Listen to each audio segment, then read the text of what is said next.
ఇప్పట్లో మనం చాలా మంది ఫేస్ చేస్తున్నది హెయిర్ ఫాల్. అది ఏజ్ లిమిట్ లేకుండా, చిన్న పెద్ద తేడా లేకుండా హెయిర్ ఫాల్ బాగా జరుగుతుంది. హెయిర్ ఫాల్ ప్రధానంగా హెయిర్ ఫాల్ అవ్వడానికి రీజన్ ఏంటిది? హెయిర్ ఫాల్ నుంచి అరికట్టాలి, మంచి హెయిర్ ఉండాలంటే ఏం చేయాలి సార్? ఫస్ట్ హెయిర్ ఫాల్ అనేది ఎలా జరుగుతుందంటే ఎక్సెస్ అమౌంట్ ఆఫ్ కెఫైన్ తీసుకున్నా, ఎక్సెస్ అమౌంట్ ఆఫ్ క్రియాటిన్ తీసుకున్నా, లేదా జిమ్ వాళ్ళకైతే. ఓకే.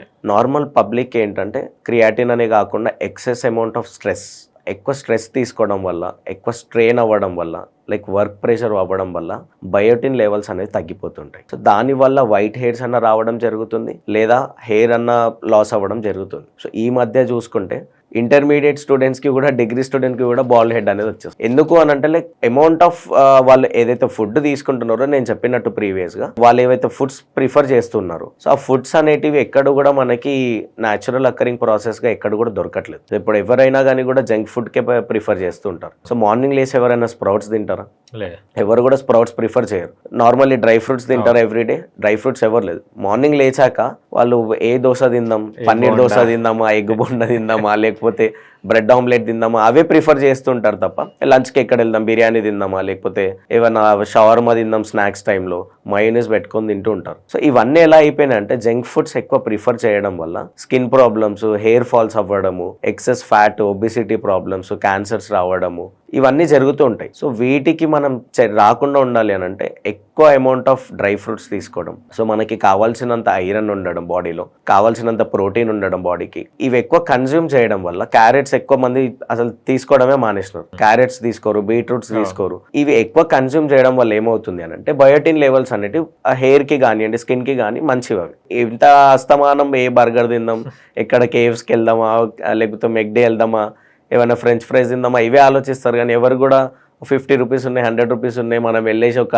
డ్రై ఫ్రూట్స్ తీసుకుందాం 50 రూపీస్వి, 100 రూపీస్ తీసుకొని తిందామని ఎవరు కూడా ప్లాన్ చేయరు. సో ఇవి డ్రై ఫ్రూట్స్ ఎక్కువ తీసుకోవడం వల్ల కావాల్సిన ప్రోటీన్ మనకి బాడీలో ఉంటే బయోటిన్ లెవెల్స్ కూడా పెరుగుతాయి. ఎక్కువ ఇప్పుడు ఎంఎన్సీ వాళ్ళు 8 to 9 అవర్స్ కంప్లీట్లీ కూర్చొని ఉంటారు. సో స్క్రీన్ అనేది ఎఫెక్ట్ పడుతూ ఉంటుంది కాబట్టి స్కిన్ ప్రాబ్లమ్స్ వస్తాయి. హెయిర్ ఫాల్, ఎక్కువ స్ట్రెస్ తీసుకోవడం వల్ల కూడా హెయిర్ ఫాల్ అనేది జరుగుతుంది. దాంతో పాటు వైట్ హెయిర్స్ కూడా వచ్చే ఛాన్సెస్ ఉంటాయి. సో ఇవి రాకుండా ఉండాలి అని అంటే మన బాడీకి కావాల్సిన ప్రోటీన్ అనేది మనం అందించాలి.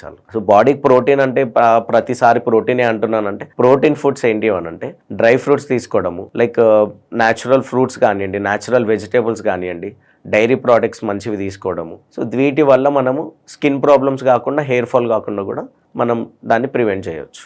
కొంతమంది ఓవర్ థింకింగ్ చేస్తే కూడా వైట్ హెయిర్ వస్తుందని వినడం జరిగింది. నిజంగా ఓవర్ థింకింగ్ చేస్తే వైట్ హెయిర్ వస్తుందండి? అంటే లైక్ అది మిత్ యాక్చువల్లీ, బట్ సైంటిఫికల్లీ కొంతమంది ప్రూవ్ కూడా అయ్యింది. ఓవర్ థింకింగ్ కొంతమంది ఉంటారు, ఏదైనా టాపిక్ మీద అదే బేస్ చేసుకొని వాళ్ళు ఓవర్ థింక్ చేస్తూ ఉంటారు. 2 to 3 hours వాళ్ళు అదే స్ట్రెస్ తీసుకొని, స్ట్రెయిన్ తీసుకొని ఓవర్ థింకింగ్ ఉంటారు. ఏదైనా పర్టికులర్గా ఏదైనా ఇన్సిడెంట్ జరిగింది, అదే ఇన్సిడెంట్ మీద కనీసం ఒక 2 to 3 hours కాన్సన్ట్రేట్ చేయడం వల్ల, అంటే పర్ డే కాకుండా కంటిన్యూ వాళ్ళకి వాళ్ళ లైఫ్ స్టైల్లోనే అది కంటిన్యూ అవుతుంటుంది. సో వాళ్ళకి హ్యాబిచువల్ అవ్వడం వల్ల ఏమవుతుంది అని అంటే వైట్ హెయిర్స్ వస్తాయి. అంతెందుకు, మీరు ఎగ్జాంపుల్ తీసుకుంటే ఏపీజే అబ్దుల్ కలాం ఉన్నాడు. సో సైంటిఫికల్లీ ప్రూవ్ అయినది. ఇప్పుడు నేను కామెంట్ చేయడము, వేరే డాక్టర్స్ కామెంట్ చేయడం ఎవరో చెప్పింది కదా. అబ్దుల్ కలాంని మనం తీసుకుంటే ఆయన సైంటిస్ట్ అవ్వడానికి కొన్ని లక్షల బుక్కులు ఆయన రాసుకోవడం వల్ల ఓవర్ థింక్, అంటే ఏం చేయాలి, ఎలా ఇంప్లిమెంట్ చేయాలి, సో ఆ సైంటిఫిక్ నాలెడ్జ్ని ఆయన యూటిలైజ్ చేసుకుంటూ ఆయన హెయిర్ కట్ చేసుకునేంత టైం కూడా లేకుండా. సో ఆయన ఓవర్ థింకింగ్ చేయడం వల్ల, అది కాన్సన్ట్రేట్ చేయడం వల్ల అతనికే వైట్ హెయిర్స్ వచ్చినాయి. ఫర్ ఎగ్జాంపుల్ మనం ఏపీజే అబ్దుల్ కలాం ని తీసుకుంటే, సో అది సైంటిఫికల్లీ ప్రూవెన్, బట్ మిత్ అని అంటారు. కొంతమందికి బోల్డ్ హెయిర్స్ వస్తున్నాయి, చూస్తున్నారు. మొత్తం బట్టతల అనేది ఎక్కడ చూసినా కూడా చిన్న పెద్ద తేడా లేకుండా అయిపోతుంది. అంటే ఒక్కసారి హెయిర్ ఫాల్ అయిపోయిన తర్వాత, బోల్డ్ హెడ్ అయిపోయిన తర్వాత మళ్ళీ హెయిర్ గ్రోత్ అయ్యే ఛాన్సెస్ ఏమైనా ఉంటుందా? వన్స్ బోల్డ్ హెడ్ వచ్చిన తర్వాత మనకి హెయిర్ గ్రోత్ అనేది ఎక్కడ కూడా ఉండదు. సో మళ్ళీ మనము ట్రాన్స్ప్లాంట్ చేసుకోవడం తప్పితే మళ్ళీ రీగ్రోత్ అనేది ఉండదు actually. But we can still concentrate చేయొచ్చు. లైక్ కొన్ని హెయిర్ ఆయిల్స్ ఉంటాయి. Okay. So natural hair oils ఉంటాయి, ఆనియన్ ఆయిల్ ఉంటుంది. సో అవి ఒకసారి ట్రై కూడా చేయొచ్చు. అవి కాకుండా కూడా నేను చెప్పినట్టు ప్రాపర్ ప్రోటీన్ ఫుడ్స్ తీసుకోవడం వల్ల కూడా గ్రోత్ అయ్యే ఛాన్సెస్ ఉంటాయి. But assurance I can't 100% assurance చేయలేను. But still something is better than nothing లాగా. అట్లీస్ట్ థిక్ హెయిర్ రావడం కన్నా అట్లీస్ట్ కొంచెం హెయిర్ గ్రోత్ అనేది ఛాన్సెస్ ఉంటాయి.